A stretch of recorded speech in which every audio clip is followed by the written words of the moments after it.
Hello Namaskar, welcome to the channel. I'm DrElectronics. In this video I am going to show you how I revived the life back into this GTX 1070 by putting the 6000 RPM Delta fan over this, and the results are quite good.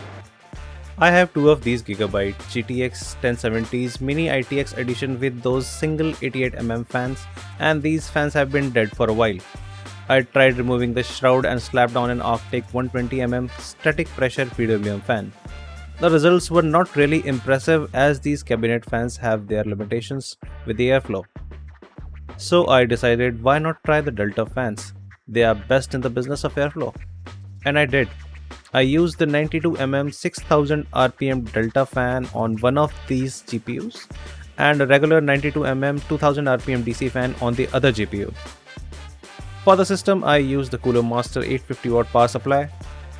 The motherboard is the MSI B450M Gaming Plus with the 3 PCI slots, the AMD Athlon 3000G processor, 8GB G-Skill RAM and an HP USB 2 flash drive or pen drive, whatever you call them, for Simple Mining OS.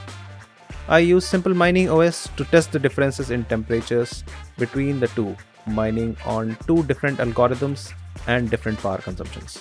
Let the tests begin. The ambient temperature is around 36 degrees Celsius. Here are the results. I am getting 24 megahashes on Ethash on both the GPUs with a few points plus and minus. The power limit is set to 130 watts on each, so we can see a marked difference in temperature of around 10 to 11 degrees Celsius. Moving on to Kawpow algorithm for the Raven coin. The power limit is set to 140 watts. We are getting 14.5 megahashes on each of the graphic cards, with the temperature reaching 60 degrees on the GPU with the Delta fan and 72 degrees on the GPU with the regular DC fan. The difference of 12 degrees Celsius on a core intensive algorithm surely points out the difference in cooling performance of the two. I am happy with the performance of both the fan types, and also that we can do an even better job of cooling a GPU with a dead fan by replacing a Delta fan onto it. Yes, it comes at a cost of high noise levels, but surely for a miner, this is a small cost. Please hit that like and subscribe button, it's free, try it. As always, you can ask me any question regarding mining and PC troubles in the comments below.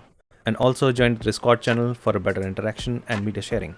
That is it for this video. I hope you enjoyed it. See you in the next one. Take care. Bye bye.